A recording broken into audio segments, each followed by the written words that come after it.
Hello friend, આજે આપણે બનાવીશું બેસનની સેવ.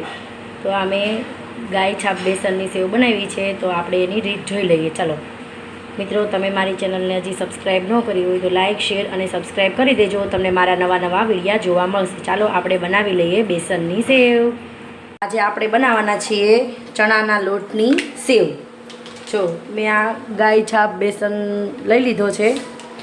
700 ગ્રામ જેવો લોટ છે. તમારે જેટલી ક્વોન્ટિટી કરવી હોય એટલો લોટ લેવાનો છે. તો 700 ગ્રામ લોટ છે, તો હું 2 ગ્લાસ પાણી લઈશ.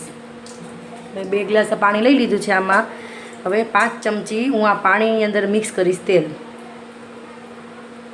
મિત્રો, તમે આવી રીતે એક વખત લોટ બાંધી અને સેવ પાડશો તો તમારી સેવ એકદમ પોચી રૂ જેવી અને એકદમ ટેસ્ટી બનશે. હવે આપણે સ્વાદ અનુસાર આમાં મીઠું નાખવાનું છે.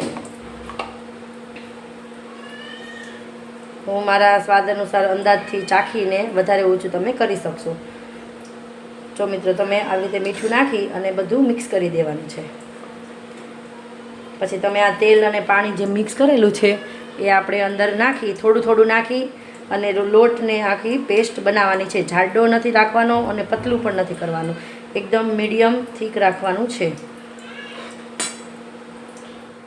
તો મિત્રો, આ મિક્સ કરી નાખ્યો છે લોટમાં પાણી અને તેલ. હવે આવી રીતે આપણે એને 2 થી 3 મિનિટ માટે ફેટી લેવાનું છે. એકદમ આપણું આ ફેટશું એટલે એકદમ સોફ્ટ એવું બેટર તૈયાર થઈ જશે આપણું. મિત્રો, તમે આની સેવ કરશો તો એકદમ પોચી રૂ જેવી બનશે. તમારે પાણી ને તેલ બે થોડું મિક્સ કરીને લેવાનું છે, નહીં તો આપણું તેલ વેસ્ટ થાય છે. તમને માપની ખબર હોય તો તમે પાણી વધારે લઈ શકો છો. બસ આવી રીતે ફેટી અને સંચામાં ભરી અને સેવ પાડી દેવાની છે. જો એકદમ આપણું બેટર છે એકદમ સોફ્ટ અને ફૂલીને ફ્લફી થઈ ગયું છે. હવે આની આપણે સેવ પાડવાની છે. આ મીડિયમ કાણાની ચકરી લઈ લીધી છે સેવ પાડવાની. હવે આપણે આમાં ફિટ કરી દેવાની છે. ચકરી આમાં લગાડી દીધી છે, એમાં પણ તેલ લગાવી દીધું છે અને હવે આપણે આમાં પણ આપણે તેલ લગાવી દેવાનું છે, એટલે આપણો લોટ ચીપકે નહીં. આમાં બધી જગ્યાએ આપણે તેલ લગાવી દઈશું.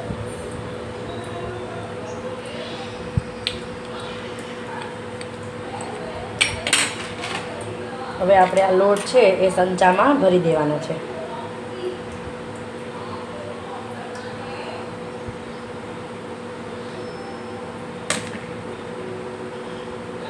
જો આવી રીતે આખો સંચો ભરી અને આપણે એકદમ ગરમ તેલમાં આપણે આને પાડી લેવાનું છે. આપણું તેલ ગરમ થઈ ગયું છે. હવે આપણે આવી રીતે સંચો ઘુમાવી અને આપણે સેવ પાડી લેવાની છે.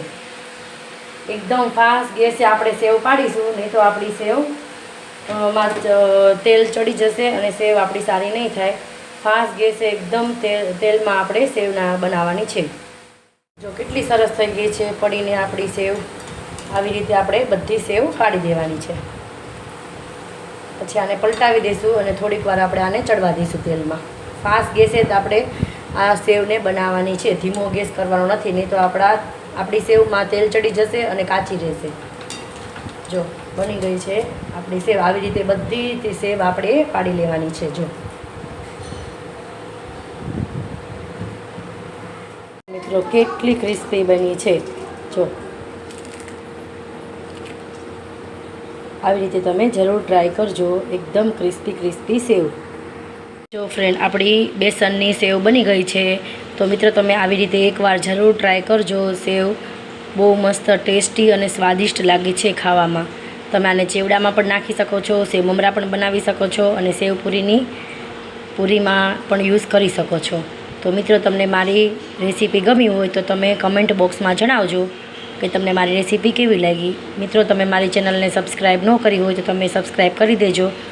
તમને મારા નવા વિડીયા જોવા મળશે. લાઇક, શેર અને સબસ્ક્રાઈબ કરી દેજો. તો ચાલો મિત્રો, સેવ તૈયાર થઈ ગઈ છે ખાવા.